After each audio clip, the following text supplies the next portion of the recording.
So ThriveLeads, it has been an incredibly awesome tool, one of my favorite tools in my digital marketing stack of everything I use. All of my websites have used Thrive themes now for a little over a year. Recently started switching them to the Shapeshift, which is the Thrive theme builder.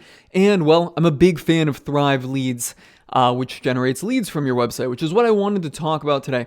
ThriveLeads has the functionality to capture leads, and this isn't so much like quote request leads like I would use in my local home service businesses, but I'm talking more so email addresses to build your email list and leads that are going to go on there. It's got several features that are incredibly awesome to use for building that list, right? But which one do you use? I mean, when you look at them, let's just look at them all down here. You got a pop-up light box, you got a sticky ribbon at the top, you've got inline forms. All of these can be effective. Two-step opt-in, right? So click a button and pop up. I like those, by the way. I do like those. Slide-ins down here. You got opt-in widgets for sidebars, and then you got screen filler overlay. This is one of the ones that I test. A content lock. I haven't experimented with this thing yet, but that's certainly something that's on my horizon. And then the scroll mat. Now, the ones that I've found most appealing, and I shouldn't say that I've found most appealing, the ones that appeal to me the most, because I feel like when I'm on a website, they make me want to opt in, are these screen filler overlays and the scroll mat. The scroll mat loads on page load and pushes the content down. And then there's the screen filler overlay here that just kind of pops up and takes over the whole website or takes over the whole screen. And there's a little X button up there that the user can use to actually get out of it. So I set up a test using these two, 50-50, on a website I run to see which one would capture more emails. And they both had largely the same content. So let's take a look at the test results and see what's going on here. I've had this up now for about a month, and there have been 9,000, almost 10,000 impressions. 9,967. I think for the title's sake, I might just call this 10,000. There's been almost 10,000 impressions made, and you can see it's split nearly 50-50 between the screen filler light box and the scroll mat.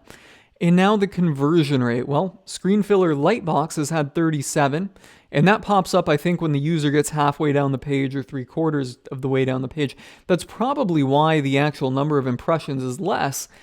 And it's not exactly 50-50 because the number of people that get halfway down the page or wherever I've got the trigger set is lower. There's people that don't actually make it.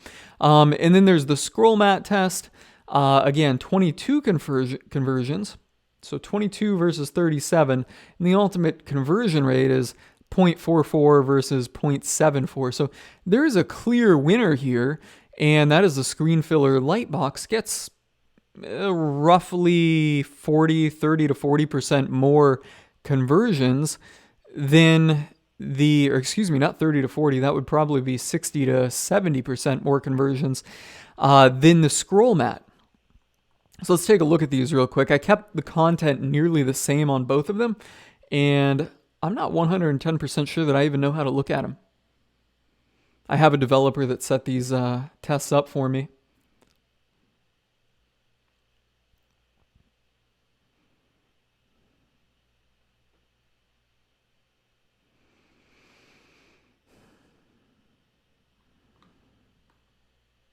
Yep.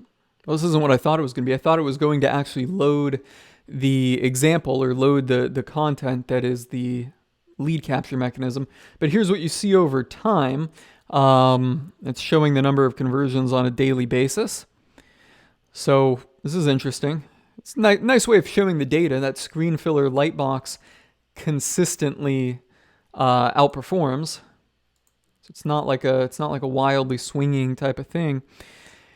And then, here we go. So here is they're both basically the same. Here's the light, what is this? This is the screen filler light box, right? So it's downloading a guide, name and email. And then again, basically the same thing.